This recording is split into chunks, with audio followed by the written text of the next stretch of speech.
Welcome back, everyone, to the Cinnabar Island Hot Takes podcast.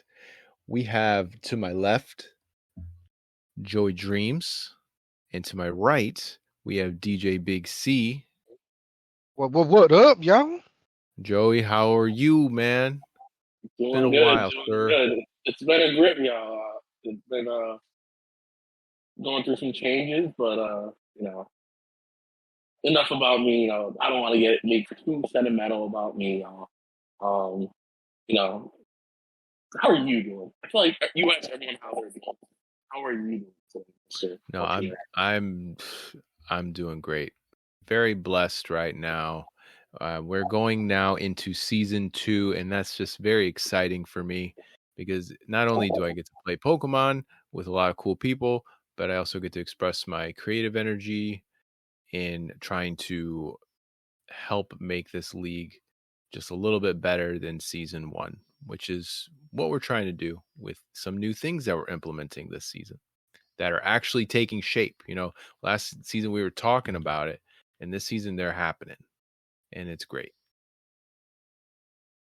So it's nice to have that communication to, of all these new ideas and stuff like that. I feel like this league is always evolving and stuff like that. I think, you spearheading it, with these ideas and thoughts you're having, man.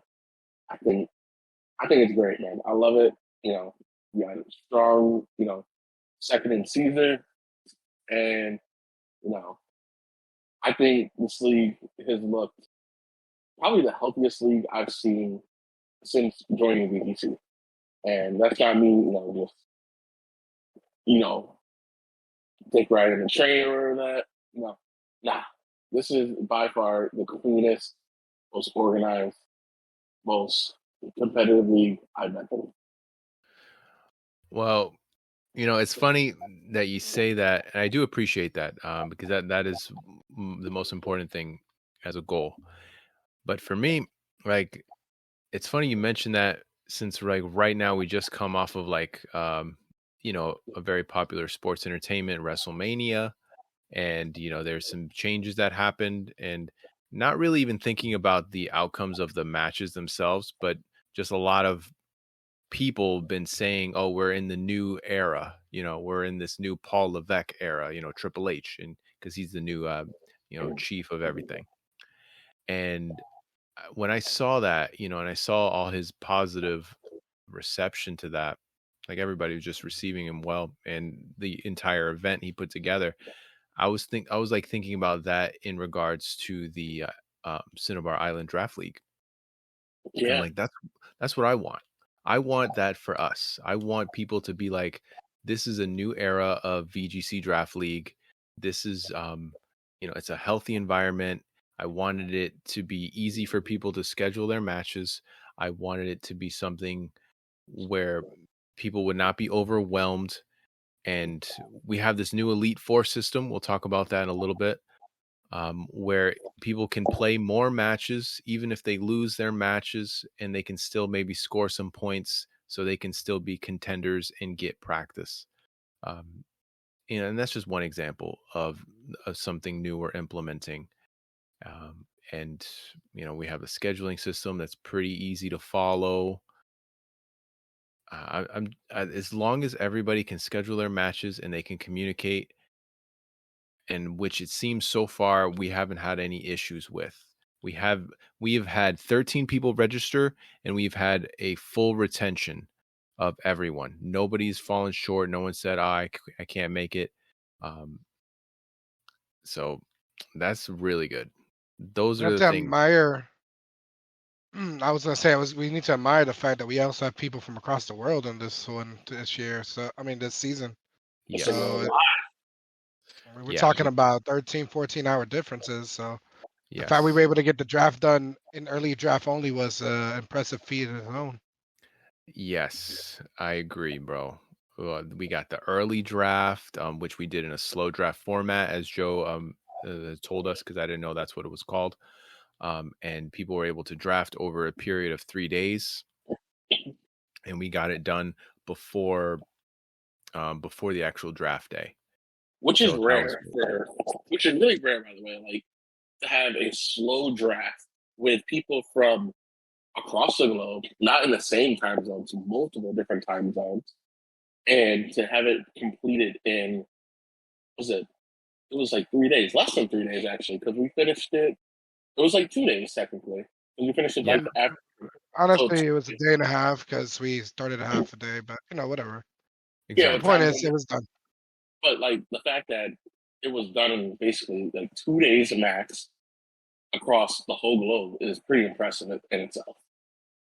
And I think that shows just how invested people are in this league, which I think is really important.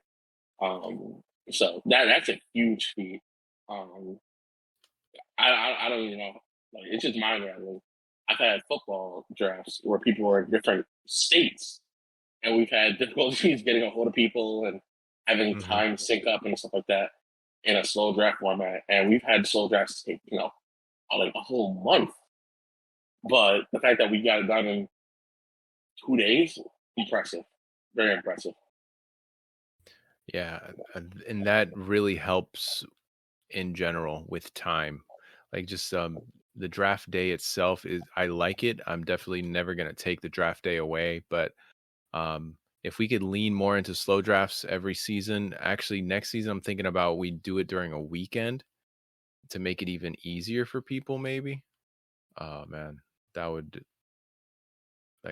make me happy, because that, to me, that's like the toughest part is the draft itself. It's like, oh, you don't know what Pokemon are left. Oh, you weren't paying attention. Oh, like, oh, you got like 2 minutes to pick a Pokemon, which, that's a different strategy, right? Is the putting people on the clock. But I think giving people, all day to pick a Pokemon, there's not that much of an advantage, especially when you got free agencies and we have a really good free agency system that we've implemented that we're going to continue in this season. So there's just all these advantages and so many easy ways to get new Pokemon. We're never going to have that problem, hopefully. But yeah, season 2, I'm really excited about starting our matches. We're going to start those this Saturday, or this Sunday actually. But since everyone started early, I've given people permission to start Saturday if they want to, just for week 1, because I didn't expect it to be done before Friday. So since it was, I know some people probably already made all their Pokemon.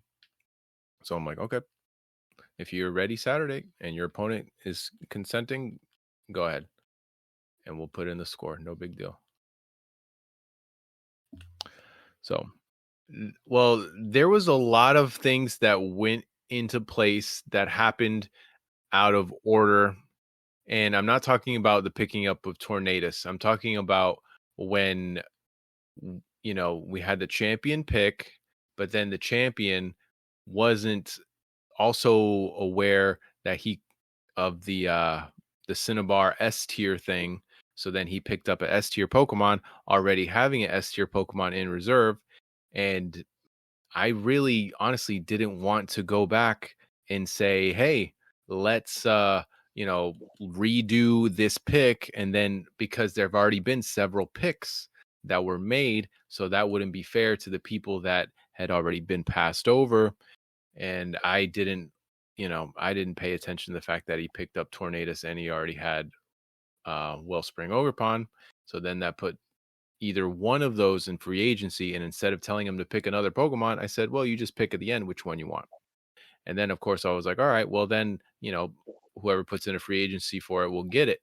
And then I was thinking, well, what would be the fair thing to do? Because if it's first come, first served on such a really big Pokemon, it's like, okay, whoever the hell stayed up at 12, 0.1 o'clock would be the one to get it too. Like that, that didn't make much sense in my head either. So next season, we're going to have a better system in place for something of that quality. You're talking about a LeBron James pick, and if LeBron James just goes to the first bidder, that doesn't make much sense. So there needs to be a system in place for season 3 where something like that falls, there needs to be some sort of way to bid for that, whether we do a randomized or whether we do, a point value along with priority timing. And that's something we'll look at for season 3. Something like that should not go to the first person who just says, "Oh, I get it," and then it's like, okay, well, do I give it to the person who actually waited until after 12:01, or because I didn't say 12:01, I just said Monday, and I also didn't clearly specifically say like any free agencies that are not put in after the time are going to be the ones that are valid. Because exactly. There was no specifics on that. It's more like it's just something to definitely we're gonna work on in the future to make sure to keep it clear. I just wanted to banter on it. Caesar needed to vent, and we appreciate to clarify, that. It wasn't me. It wasn't me. Gotcha. You see how we could have... You're more focused on that than anything else. you see how we could have avoided like 10 minutes of banner Caesar if we just communicated, me and you, we're in a relationship right now. We're in a relationship of professionalism, and we need to communicate so we get, our point across and cherish and, appreciate the one thing in life we have such limited of time. I'm just saying, literacy is there too. But anyways, let's move on. So you say you wouldn't love someone if they couldn't read? Yeah, I'll say that. Fair enough. You're definitely Shannon Sharp. You are definitely Shannon Sharp. 100%. Being disrespected just the same way. All right, and let's go on more little free agency. I'm gonna pass it over to you. There's a lot of good stuff that has not been picked up, and I'm looking at the things that have been picked up currently. Have that right in front of me. And there's still some stuff that hasn't been picked up that's still like really good that I'm kind of surprised that wasn't picked up. But with only 8 picks, you really got to make those picks count. So first one that comes to mind, and it hasn't made a big splash in VGC, just kind of a couple niche teams. Smurgle. No Smurgle pickups. I do understand there's a Smurgle rule we have, and it may make it a little bit unwanted because of the fact that the void, the dark ray attack, whatever it's called. But that's not even what people use it for. Well, it's used for other things, but I'm just saying, for this league, it might become undesirable for that reason. And the Smurgle thing, the rule that we came up with, that's just like regular VGC stuff. Mm-hmm. Yeah. Like, people aren't running Dark Void Smurgles.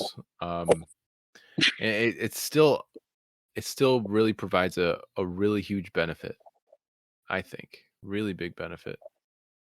So the fact that it hasn't been picked up yet, it's very interesting. But that's just one pick. There was a couple of good Pokemon that when I was drafting mine, I was looking through the list. I'm glad I checked in with you, Ant, because I remember I was going through the list. I was like, I feel like there's something on this list that's missing here. Let me go back. I didn't even pick an S-tier Pokemon. And as I'm looking through, I'm like, wait a minute. Where is Ho and Lugia? I was like, I'm pretty sure we talked about Ho and Lugia being banned. So I was like, you know what? Let me check the list. And I was checking the list, and I was like, okay, I don't see Ho, I don't see Lugia. I was like, there's no way like we forgot this. So I remember we had it written down as box legendaries, and when we wrote them out to be specific, we forgot to mention each one of those box legendaries. Exactly. So I was like, because I was like one of those things like, I was like, I know we were really particular on writing things down and stuff like that. And then I was like, let me double check with Ant before I put in the chat and cause a rocket. Let me do my due diligence. I mean, ask the commission. I'm like, just double checking. Lugia is banned, right? And you're like, it's 100% banned. And I was like, okay, I'm glad I did my due diligence. It would be kind of weird So I was like, I know I've been gone for a bit, but I was like, I'm pretty sure that's something I would. I don't know. It was just one of those things. I was like, so in my eyes, like, there's no way Lugia made it to like the fourth round. There's no way Ho made it to the fourth round. And I was like, this is like a sleeper pick. I'm gonna hold on to this a little longer. But I am glad that those Pokemon are banned. Yeah, they're insanely good. Insanely good. Like, to have them is oof. But for me, my head was like spinning. I was like, there's no way. Like, how did this happen? It was just one of those funny things I thought was like pretty hilarious.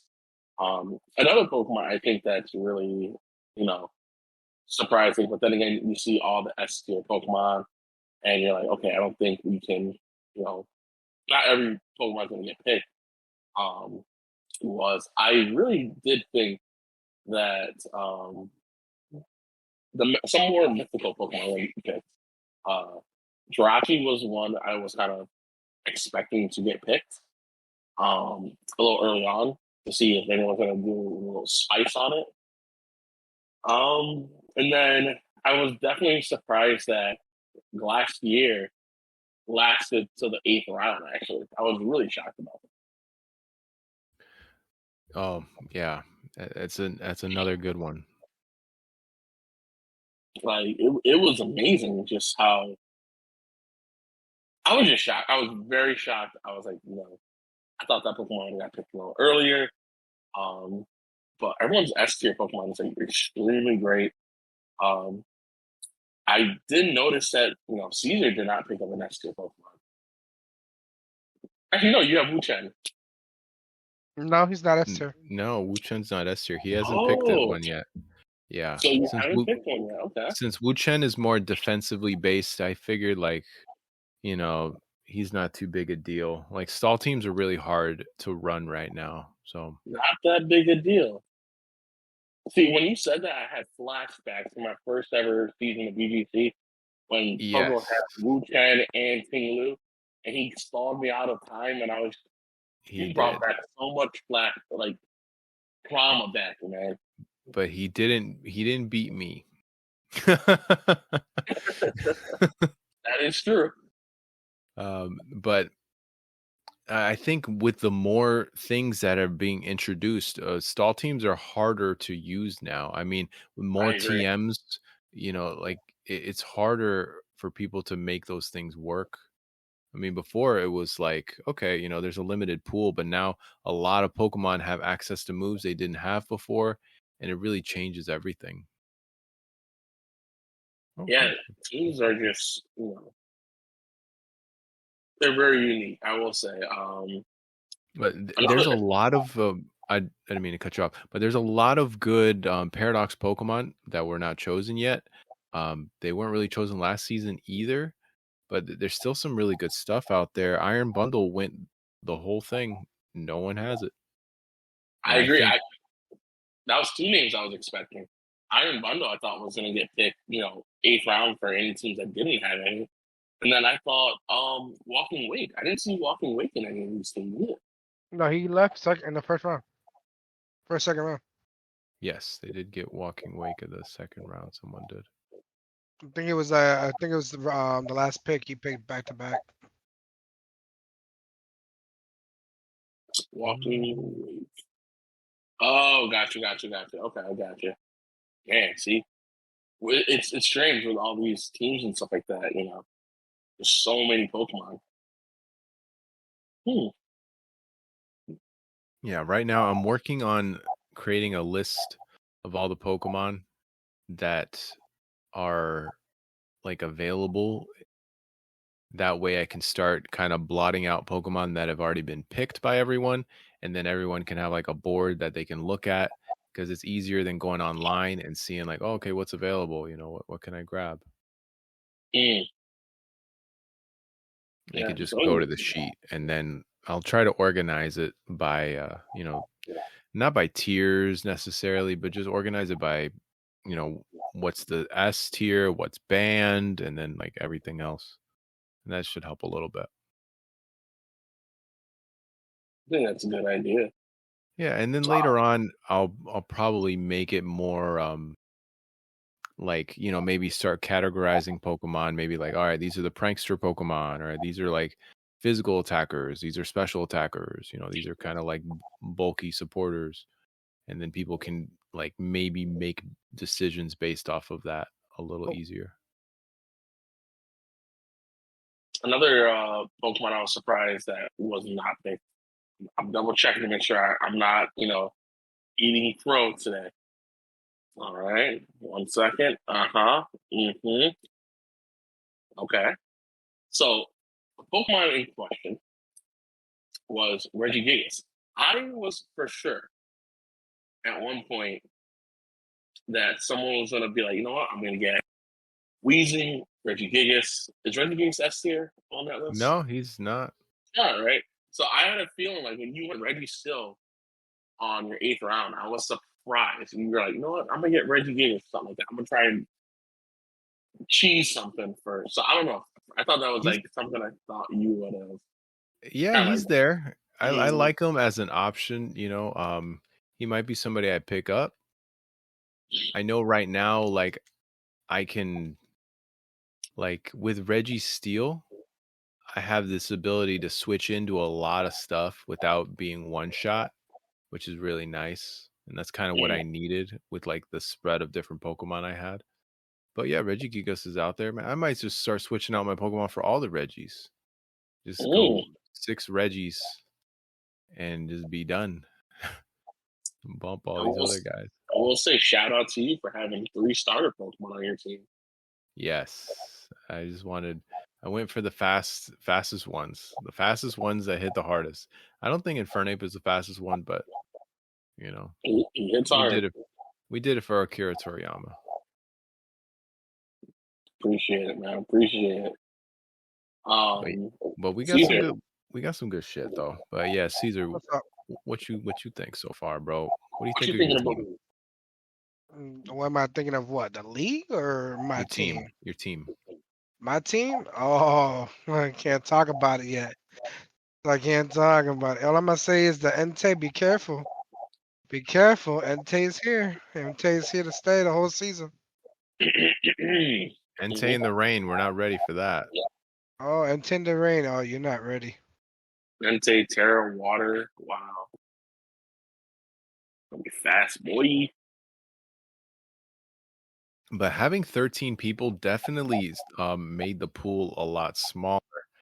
So the teams are a little thinner now, you know, but there's still a lot of good stuff out there. Nobody has Garchomp, I don't think. I don't think anybody grabbed Garchomp. That's a pretty nasty Pokemon. Garchomp is available. That's it. Thank you. Salamence is available. Salamence is available.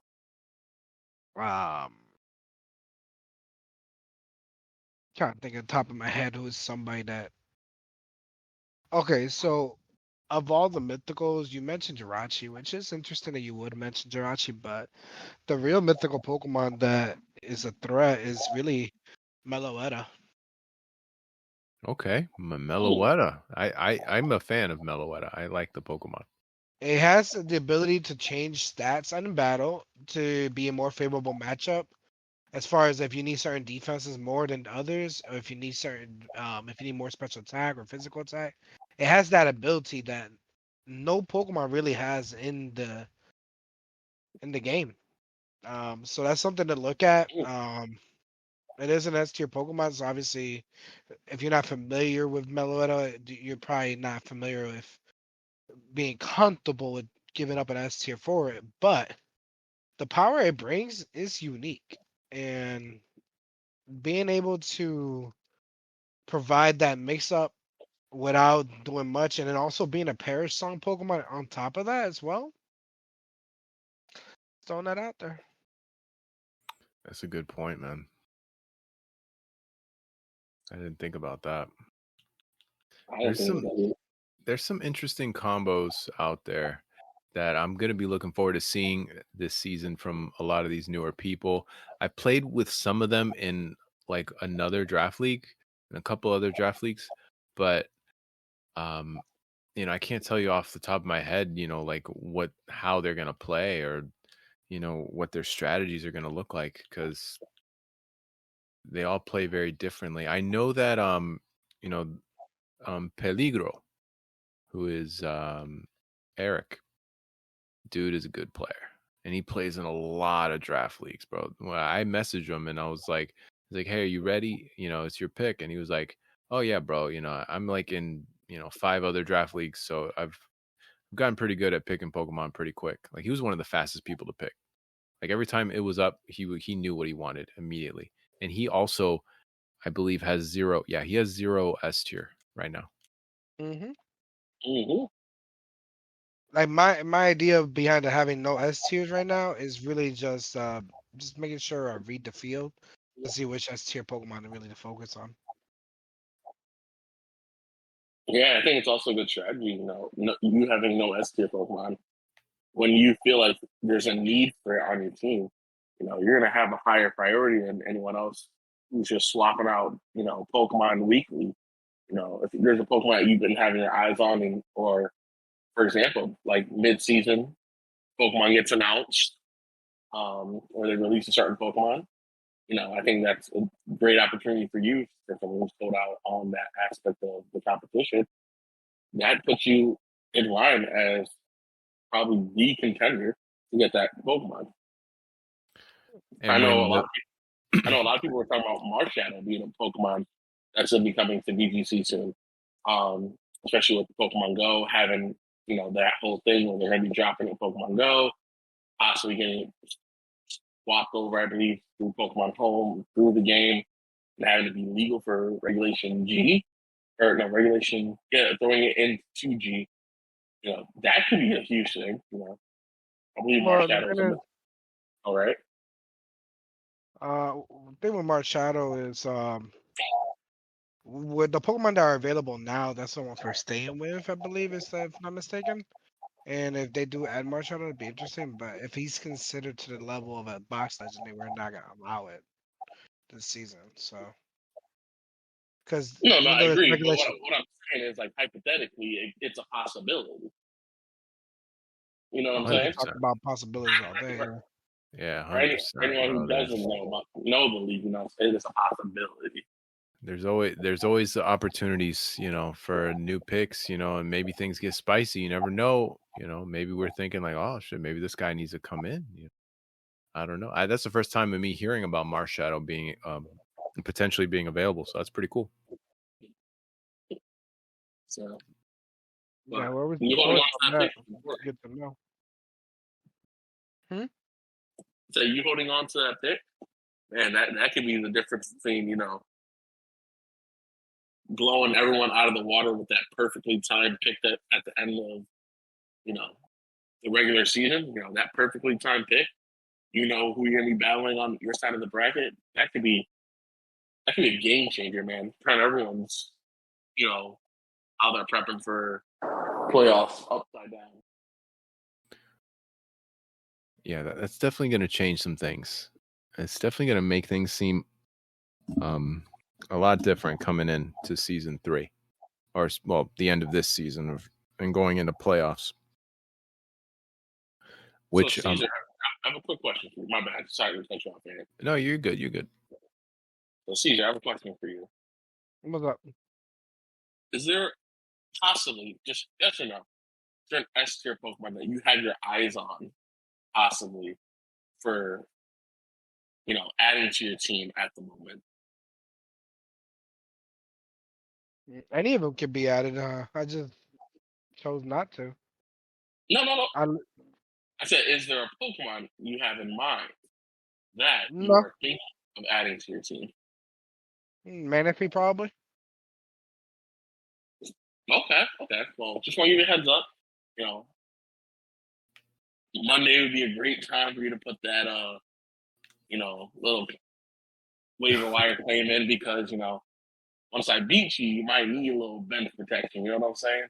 You might need to protect your Pokemon a little bit. Just a little bit. It's all good, man.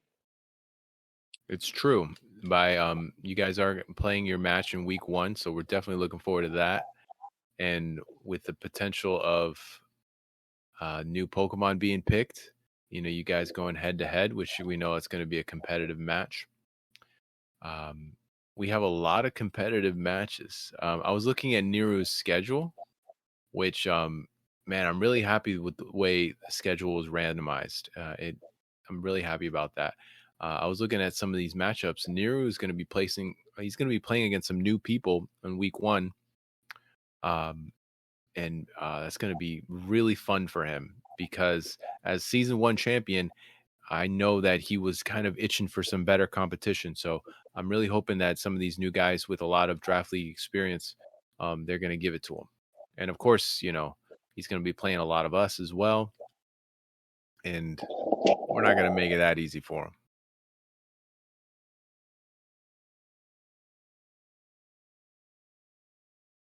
The season 1 champ, Neru. What a man. He's just be destroying the league one Pokemon battle at a time. He won very decisively a lot of his matches. He had one game loss, which was against Joe. But he still ended up winning the match. So he definitely gets plenty of props for that. But Joe, it's been a while since that match happened. What are you thinking about season 2 now? You made it to the semis. You and SJ, of course. And you've had some time away from that. Where's your head at coming into season 2? You made it to the Final Four, but now doesn't mean much now, in the grand scheme of things. Now we got a whole new playing field, whole new players, people who don't know any of that. What do you got to say?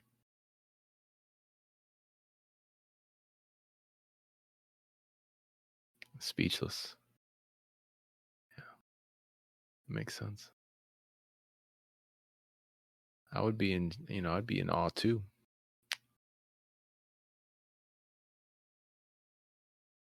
I would say the microphone fell apart. As soon as I asked, he was like, all right. How's that? Okay, yeah, we can hear you now. Okay, for some reason I was like, yeah, your mic turned off. Nah, so going into season 2, for me, I have a lot of small goals on my plate. I'm not dreaming too big. I'm dreaming realistic. I need to practice a couple of parts of my gameplay, such as 1, diversifying my Pokemon, understanding that not everything needs to hit hard, hit fast. Over the past couple of seasons, I've tried to work on, fixing EVs, gotten a little bit better with that. I'm slowly understanding certain numbers that I need to be hitting. So a lot of it is just making Pokemon practical. Another thing I am working on, or a big goal of it, is to beat Neru, of course. I don't know what's been going on, but the past 2 seasons, I feel like me and Neru have been going back and forth, back and forth. We faced each other my first season. I'm pretty sure it was like a landslide. He smacked me up, a couple times. And then it was just back and forth. And then recently it's been near. I'm just like, damn it. I'm losing my edge. He's getting better. He's getting the best of me. I'm feeling like, like Kaiba, and he's my Yugi. So, I need to step my shit up, man. I need to get into my, different side of dimensions bag, kind of. So, Neru is a big match on my plate. And another one on my list, actually, as I'm looking at it now, is actually seeing if I can be one of the commissioners that beat the other 2 commissioners. I would love for me to have a 3-0 record against, or a 2-0 record against you guys. That's something I can't I think that would be really cool. I believe last season, Ant got a win on me. I did. And that, I was like, damn, I was trying to go for the Swift 4-0. Ant brought me to game 3. And it was really a coin flip. Like, I thought my playing style was atrocious. And I was like, I definitely should have won that one. So this goal is to, unfortunately, I have to 2-0 you guys. I have to do the thing. So, but yeah, that's my goals. Smaller goals. So, if I become champ, it is what it is. But, small little personal goals. And then helping out, behind the scenes as much as I can. That's when I'm going to be making a lot of my progress. What about you, CJ? Well, yeah, it's kind of like if I'm a win, I'm winning the season. I don't even know why you asking me any other questions, bro. I'm about to destroy everybody in this league. Okay. Make sure they recognize who the real tribal chief is. Okay. We're just gonna go from there. That's it. I don't have to say much. Results are gonna speak for themselves. So, what are your goals for yourself? I know your goal every season is to be champion, but you gotta have some small goal, right? No? Oh, my small goal. Oh, you want to hear my small goal? Oh, my small goal is real simple, man. Let me tell you right now what it's gonna be. It's gonna be real simple. You know what it's gonna be? It's gonna be winning. Winning. Simple as that. Get ready to feel the pain of the one and only champion of season 2. I'm glad we recorded this. I can't wait to play that back in a couple of weeks. Me too. So you can acknowledge me? I understand. Oh, I'm gonna acknowledge you, man. I'm gonna have everyone acknowledge you. Soundbite and everything. Once I get my little setup going, man, I'm gonna be cutting in Caesar's voice, stopping it up, and stuff like that. And we're like, my goal is to win. I'm gonna make a whole song, bro. I'm gonna get 808s going in there. Oh yeah, you gotta auto tune that. Replay it, mix it up. I'm gonna win. Yo, put a Bobby Boucher feature on there, man. We got something. That's gonna be fire. He's gonna wake up in the middle of the night with me with the boom arm above his bed, and he's like, "What the fuck is going on?" I think he got it, guys. I bet if we had our battle right now, you wouldn't even have your team ready. Dang, you're right. I wouldn't. Because remember, one of my small goals, I'm working on improving my team. I gotta work on those small goals, man. My goals are small, man. I don't dream perfectly like you, man. I'm still working on it. I'm still human. I'm not a tribal chief, man. I'm just a tribe member. You give me a vacuum, tell me to go get fruit and meat, I got you. You make the big decisions out here. Sound like my easy pickings here? But just remember, man, David slayed Goliath. And you looking like Goliath right now, man. Uh-oh.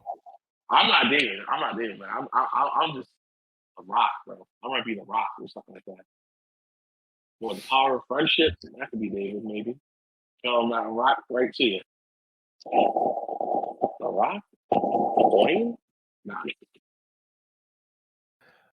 All right, man. What is your goals for this season? Those big goals.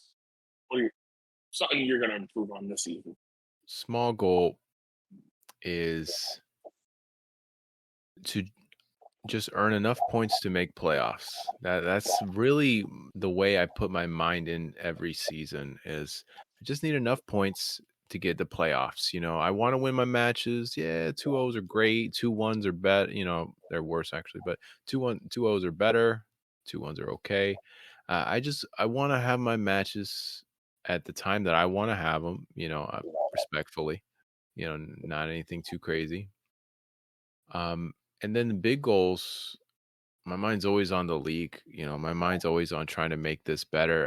I'm already thinking of things so we can make season 3 better than season 2. And that's just how my mind is just continuing to operate. I was watching the documentary that Roman Reigns came out with, and it was just kind of really inspiring because the way he talks about the business is like he talks about the business in a way that isn't selfish. It's not like I want to be the best just for me. I want to be the best, and then I want to make my family the best. And then I want to make this business more money so that everybody can make more money. I'm like, I like that. And that's what I want to do for our league. I want us to be in the new era. I want us to be in this, the era of the Cinnabar Island Draft League, where everybody feels like they're elevating. Everybody has an opportunity to get better, have more fun. I mean, down the road, I would love to be able to offer some monetary incentives for players. It's like, hey, you just got 3rd place, boom, here's a 10th spot. Thank you for your time. You got 1st place, boom, there's $20. 2nd place, you don't get shit. No, I'm just kidding. Obviously, 2nd place will get something in between that. But third, I can't imagine 2nd and 3rd like fighting for like nah, I want to go to playoffs, man. I want that $10. Like, nah, you can go to finals, man. I'm all about having fun. Like, and I want people to have more matches, but I don't want them to necessarily have them in the season. I like a short season, like short-ish season. Like we had a 4-week season. But I think if we implement systems where people can play more matches during that time versus having a longer season that has more matches, like a 6-week season, it sounds cool on paper until you're burned out by week 4. And then you've already lost like 4 matches and you're like, okay, why am I still playing? I think that's also something that we've talked about in the past. When, especially in the first couple seasons when we were in another league, it was, what's the point? Someone I think mentioned, what's the point of keep playing? And I was like, bro, you keep playing because you can be the comeback. Like, you can be the underdog. You can be the person who started off terrible, but you can end up becoming the champ. Or you want a, 7-8 game winning streak all the way to the finals. And Right. I think the best example of that was actually your championship season, Ant. Do you remember that? I hold that very dear to my heart. That one was a cool ride. That was my Cody Rhodes story. That was Cody Rhodes. So those who don't know, this is a little story time. Me and Ant were in a league, and Ant started off really rough. I believe it was 2-6. No, it was like 2 and. I think we played a lot of games. I think it was like 12 games we played. I think it was like 2-6, or 2-4. It was a really bad record. And he was like, I don't know. I'm kind of like burnt out. I think it's time for me to throw in the cap or whatever. And I was like, bro, this is what you need. Like, this is it. This is your moment. You're gonna go on a tear now, like, because this is what you can do. If you win all your games, yada yada yada, bing, you got it. And he's like, I don't know. I see your team. You're on a hot streak, yada yada. I was like, you know what? I think as long as you don't lose to me, the dream is alive. I remember one week, boom, 2-0. The week after, boom, 2-0. The week after that, 2-1. The streak might be alive, man. He's now at, I think it's like 5-6. Right. Against me. Boom, 2-0. And I was like, there's no way. There's no way. And without spending, I think we had a speed match and stuff like that. And next thing you know, it was a coin toss. Boom, beat me. And I was like, wow, if I were to won that coin toss, it would have been over. But Ant was like, nah, I put an extra little speed. I put like an extra point in speed. And I was like, that's how you're beating me and outspeeding me and all these things. And I'm like, yo, you're like 2 wins away. Boom, another win. Boom, another win. Now you're in the playoffs. Playoffs. 2-0, 2-0, 2-0. And I'm just like, I remember you were prepping, and I was like, hey, this is a great moment. And you remember that time when you were like, I'm done with this? I was like, you're living the underdog story. We had a whole little chat with me, you, Caesar. And then we ended up watching. I took your match. I streamed it on my big TV. And I was like, this is like a championship match. Oh, I didn't realize that. Oh, it was a big deal for me. I was like, this is like some stuff you see out of wrestling kind of. You know, it was Cody afterwards. That's the best way to describe it. It was Cody Rhodes. And I remember you hit that, Garganackle was, the slowest Pokemon in the field under the trick room. No, it was like, it was the slowest Pokemon under Parasol. Last Pokemon go down. Everyone's like, damn, like, the streak is over. Like, no, it's not. Parasol works X, Y, Z. And they were like, what? And next thing you know, Ant wins. And I was like, we're going to a game 3. Game 3. And it was just over from there. You just took off. You just won it. And it was just one of those moments. I was like, this is why we don't give up mid-season. Because you can go on a tear, an undefeated run. And that's what I remember from that season. Man, and when you told me that, like, because I, obviously I was like, okay, this is over. I can't, as soon as this Perish song goes up, it's over. Because I thought it went like whoever set the song, their Pokemon go down first. And I was like, well, it's over, and then you're like, no, you realize it's like, it goes by like fastest to slowest. And I was like, oh shit. You're like, oh shit.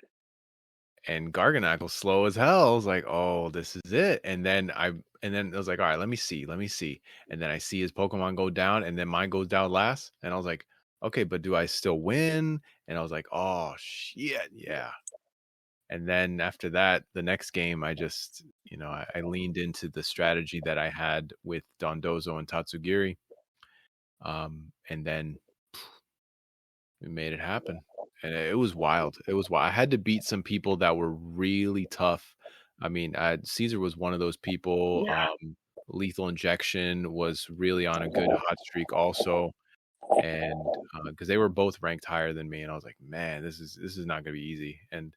But once I made it through those matches and I was looking at like what my team could do in simulations, and I was like, I think I have the team that can beat Puzzle's team this season.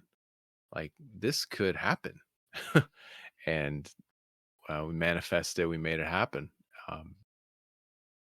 And for me, that's really when the Cinnabar Island draft league started. Like because when that happened, I was like, we can make this happen for anybody. And we need to do something where we're trying to make this happen for other people. Like season 1, Sarah Jane really brought the heat, like big time. And I think if she didn't get into this, and maybe have the confidence of like getting some wins, she maybe wouldn't have been joining for season 2. Maybe she would. I don't know. I know she's like, she likes to play games, but I'm not like, I know if you take a bad enough L at a game, sometime you're like, nah, I'm good. I'm not coming back. Facts. But yeah, so I think that's something always people who are having a rough start. It's okay to have a rough start as long as you finish strong, and just don't quit. Just finish what you do. Start. That's one moment I remember for sure. And then another one I remember is, Caesar. I don't think any of this would be possible. This is just me going out on my lane, late night, drinking some water, just reminiscing. But I don't think a lot of this would have happened, mainly because, if you weren't playing Pokemon Scarlet and Violet, when we were playing Pokemon TCG, I remember we were going to Chili's, having a draft. I'm drafting Pokemon. I'm like, what's going on? You're telling me about it. I'm like, that's weird. And I drop the night. I'm like, so what's your next pick? Is this Pokemon get picked? Is this Pokemon get picked? Is this Pokemon in the game? And he was like, "You should come and check it out. Come watch it." And I was like, maybe it sounds cool, but I'm not sure if it's for me. Without you bringing, something that you enjoy to our local scene, I would have never inquired about Pokemon VGC. Probably wouldn't have played Scarlet. Probably wouldn't have played Violet. Probably wouldn't have never met Anne. So I always see she was like this glue and kind of like, it was like, hey, what's up, Joe? Here, welcome to my life. These are the people in my life. Hey, we need a couple people at first. Cool. This dude, Ann, what's he all about? Let me put you guys in a group chat or voice chat, let's chat for a bit. And boom, just hit it off. So, Mr. Caesar, you're Mr. Goo in my eyes. I agree with that, bro. Definitely agree with that. He's definitely good at bringing people together. And that's like his biggest strength, I think, is really just being able to bring people together. He has a good personality. People like talking to him. He's good at making people laugh. And he's helped us, get people continue to be interested, especially people who fall away, because those are the tough people. So we appreciate you, bro. And I think that's I see, Caesar, that is your small goal for the season. Because I know you're always working on that. So I think that's your small goal. It's a very passive one just because of your personality. But I think a small goal that you have for yourself is to make sure everyone in this league is, heard, taken care of. I think that goes back to, previous leagues where you felt like you weren't heard, taken care of. And, expanding, reaching out to people, taking people's feedback, implementing it, you're an advocate, for the people. So I think that is your small goal. But I think it's built into your personality that you don't realize it. I think that's your small goal for the season. Nah, I think you misunderstand when I try to tell you you're not going to win this season. You're losing this season. And whatever you think my small goal is not small. It's definitely the only thing that matters is that I'm a win. Man, I'm going to keep it as simple as that. I tried weaving this beautiful story to making him cry, and this man is about his bag, which I respect. I see you. When we hop off this, man, we'll hug it out like Paul and Roman. No, we're not. Damn. I'm going to take you and slam you like John Cena did Triple H, that Royal Rumble, and throw you off the ring. Dang. You said 08 Cena. Always Cena mode. I'm coming back. I don't think you get it. My song's getting turned on right now. Dun-dun-dun. That's what's gonna happen. I think you'll just misunderstand that I'm done with the letting everybody have the easy wins because I'm busy. Nah, fam. I got hotspot now. It's over. This man said I can play this shit as I drive. He said y'all living in 2024.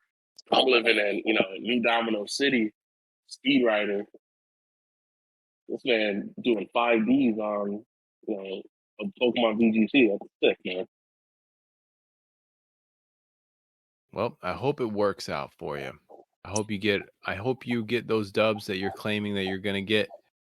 Because believing is the first step in manifesting it to make it happen. Yeah, you don't want to eat no Merc, bro. Bump. Oh, that's a good one. Good one. Well, with that being said, I know we were going to talk about the Elite Four a little bit. Maybe we'll save that for the next episode. Maybe we can get some of them on here. That'd be really cool because they're some interesting people. Two of them are actually Caesar and I, as we were playing a dual role. But my goal for next season is to have none of the commissioners be Elite Four members and probably have just people that are dedicated to that if they don't want to play for the season. I think the next couple episodes are going to be episodes, to look out for. Be sure. I was talking with Ann. I have a couple ideas. I want to try and do some formatting and stuff like that. Talk to Caesar about it as well. And I think the Elite Four, I have an idea for you guys. I don't want to spoil too much, but I think a lot of stuff is going to be coming out in the future when you guys are watching these podcasts. And I'm really excited to see, some things that me, Ant, Caesar, and the rest of the people in the league can actually contribute onto this, the hot takes. So I think that'll be fun to try and get some of those people on here as well. Again, don't want to spoil too much for you guys, but don't be surprised when you hear another voice in the chat or in your ear. So that's all I'm gonna say. With that being said, everybody, we want to thank you for tuning in to this episode of the Cinnabar Island Hot Takes, and we will catch you on the next one.